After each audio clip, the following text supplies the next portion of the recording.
Welcome, dear friends. This video was requested by over 80% of you who participated in the poll on choosing which video you want to see next.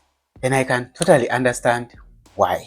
Because writing a UK CV is not that easy. Or maybe it is easy, but you could actually miss a job because of that. Just to show you, if you went over to Google and you typed UK sample CV templates here, this is what you can see. And you come to image because you want to see. You will see all sorts of CVs, some with colors like this one, others with bold names, others with pictures, and others without. And I don't know whether this really works.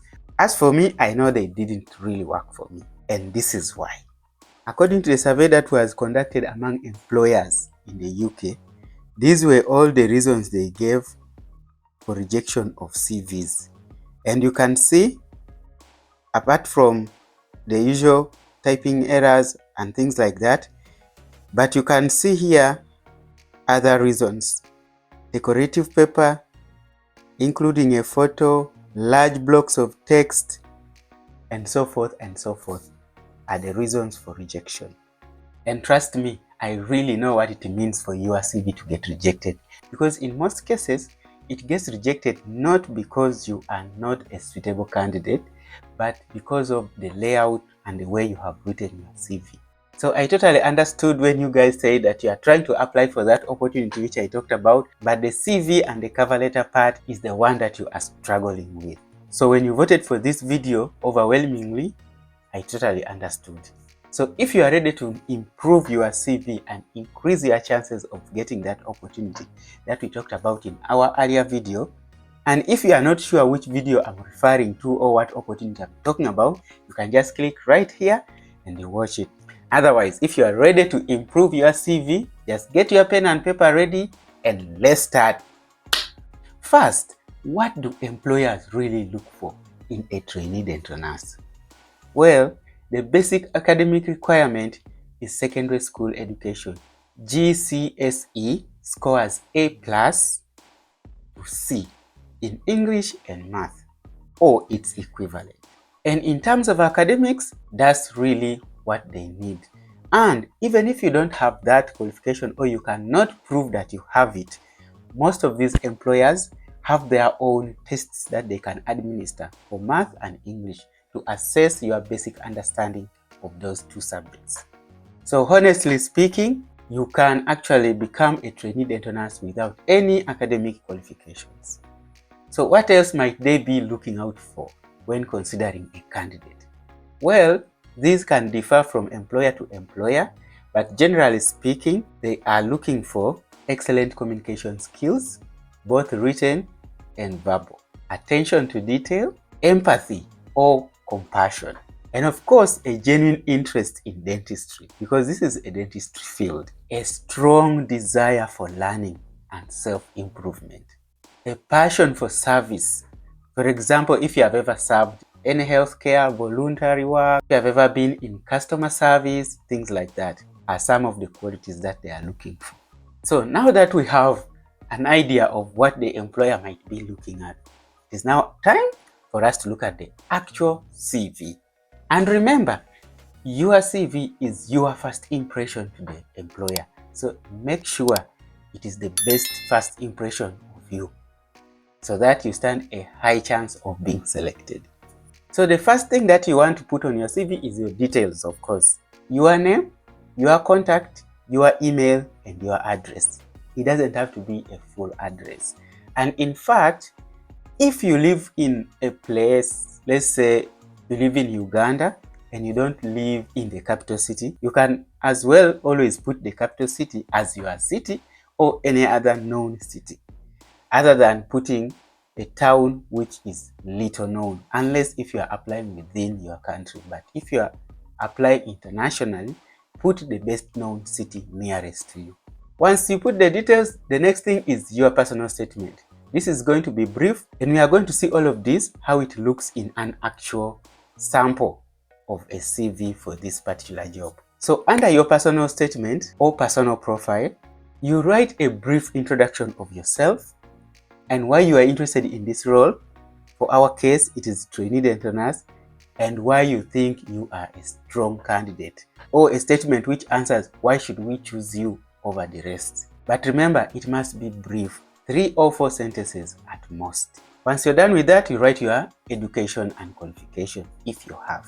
And in this case, you have to start with the most recent qualification, and you must include all relevant courses and certifications. Relevant, not everything that you have. And if you have any sort of training in healthcare or customer service or any of the service industries, you can actually include it there because it will give you an edge over the other candidates. But please remember to remove all irrelevant qualifications and certifications. And of course, you have to include the institutions and the dates you obtained those certificates or qualifications. The next thing you have to include is your work experience, if you have work experience.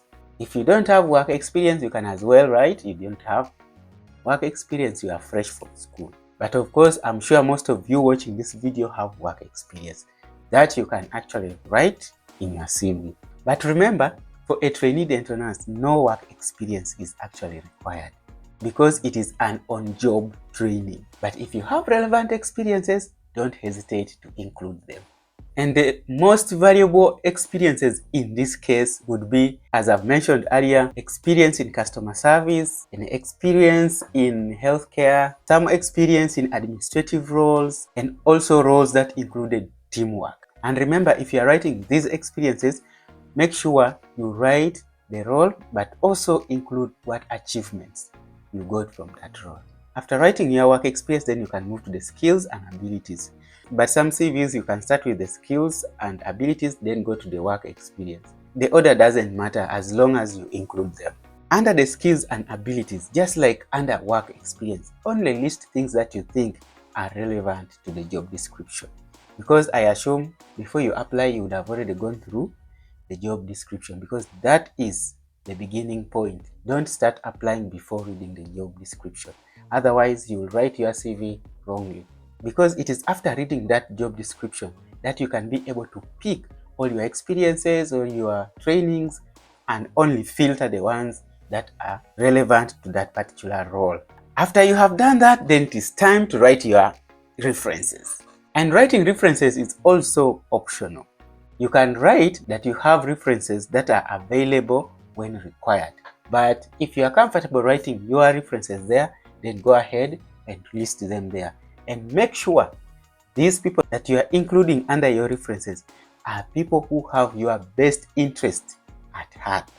People who can vouch for you. People who know your skill and ability and can confidently communicate these abilities to your potential employer. Not just anybody. Okay, so now that we have seen what you are supposed to include in your CV, let's look at a sample CV just to drive our point home.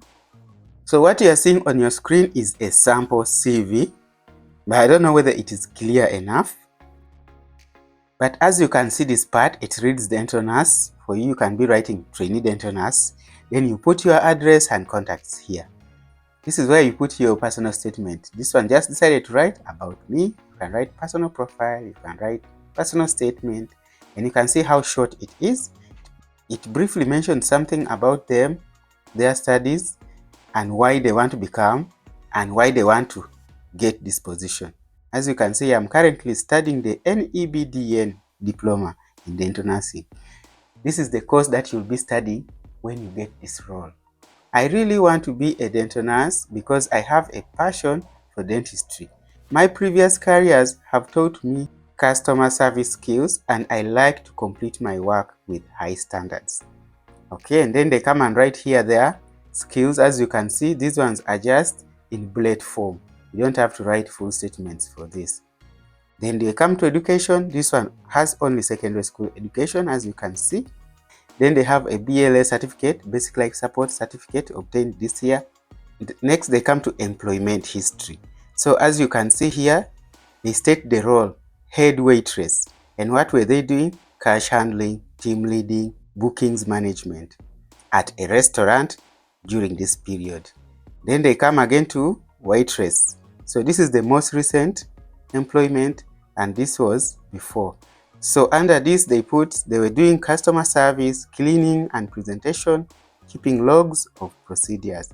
This was restaurant A, this is in restaurant B, and these are the years.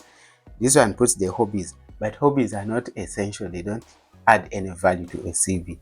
Here they put their references, which are here. The most important aspect of this CV writing is you must tailor it to particular practice. Alright, now that we have covered the CV part, let's jump into the cover letter. This one is going to be quite brief, so we are going to finish just in a moment. But before we go into the cover letter, if you guys are finding any value in this video, please make sure that you give it a thumbs up. And if you are new here, welcome to our family. Please click the subscribe button and join our family. And for all our recent subscribers, thank you so much for joining us. So let's go to the cover letter. The cover letter gives you a chance to express yourself more specifically. And this letter, as you have heard, is an actual letter. So write it in a form of a letter. So how do you do that? Just keep watching. The first part of our cover letter is the introduction. Of course, I'm assuming you have already written your address and the address of the practice that you are sending this letter. And we are going to see a sample of a well-written cover letter in a short while, so just stick around. So under our introduction, there are basically 2 points you need to consider here. The first one, you need to introduce it with an attention-grabbing statement, either about you, about the job, or your experience, or something like that. And you also have to include where you had the opportunity from, whether it is a website or this YouTube channel, wherever you had it from. And then secondly, in a statement or two, mention why you are really interested in this role. And then your introduction ends there. So next is your body paragraph. Under your body paragraph, you should explain why you are the best fit for this role. And then you use this chance to highlight what you think is the most important aspect of your CV, but be brief. Then you can also use this section to mention some of the skills that you think are most relevant to this role and how exactly you develop those skills. Then you end your body section at that point. And then finally, you need to close it. Under the closing section, wrap it up by emphasizing on your interest in the role and express your eagerness to contribute to the goals of the practice to which you are applying. After that, thank them and sign off. And once you do that, then your cover letter is complete. But let's just take a look at a sample and we see what we are talking about. So here is a sample of a cover letter that I wrote for this purpose. So as you can see, your address and your details go in this corner. Even writing them in this corner is acceptable. Then the address to which you are sending, you can actually write with or without this part. And then here, when you come here, if you are a good candidate, you can actually do your research and find out who is receiving these applications. And once you can get their name or their actual title and you put it here, it makes you stand out from the rest of the candidates. And then of course you come to the subject as usual, and maybe we can read this quickly. This part, as you can see, is about expressing interest in the role and showing the level of education. This one said having recently completed secondary school education. They are eager to start a career in dental nursing, and that's what they're talking about there. Then they go to the skills, highlighting the skills that you think are important in this role. So they go ahead and they say, I have developed strong communication, organizational, teamwork skills through various projects and extracurricular activities. I am a fast learner with a strong attention to detail and genuine passion for helping others, which I believe are essential qualities for a career in dental nursing. I am particularly drawn to Scott Arms dental practice because of its commitment to providing high-quality patient-centered care and its welcoming, community-focused approach. Scott Arms is an actual dental practice in Birmingham, and this is their actual address as well. And they also actually have these opportunities, and I'm sure I posted their link also in this video here. If you haven't watched it, just click here and then you can go to the links and you apply. But please don't use these words. These are just spiced up words just to give an example. Then they go ahead to conclude by saying how highly motivated they are, how keen they are to undertake the training necessary, and how confident that their dedication, positive attitude, and eagerness to learn would make them a valuable addition to the team, and how excited they are to contributing to the patient care at Scott Arms Dental Practice. Because you must not forget that employers are looking for what you have to offer them. Much as they know that you are looking for them to offer you an opportunity, they are also looking for what can you offer them. So you might say something that you can actually offer under this section, or you can just say a blanket statement like this. But of course, if somebody has more concrete statements, then they will stand out. Then they thank the team and they sign off. Sign off with your full name here. After that, my friends, then you have finished your cover letter as well. However, as a bonus for watching this video up to this point, these are our pro tips. Number one, as we have already mentioned, don't include any irrelevant information. Only pick out what is essential and highly relevant. Number two, make sure that your CV does not exceed 2 pages. 1 page is the best. 2 pages is the next best. 3 pages, you might be rejected. Next, as we have said, ensure you tailor the cover letter and the CV for each position. Even if the practices are under the same company, they are looking for different things. Go to that job description, read it, and tailor your CV. And please never use a generic template, and never ever forget to proofread. Why? Because to employers, if you have errors in your writing, in your CV and in your cover letter, it means you do not have attention to detail. You have already failed that part. With that, my friends, I think now you are ready to apply for this role and get it. But if you still need personalized guidance, then you can book a session with me. Check for the link under the comment section. Thank you for watching, and I'll see you in the next one.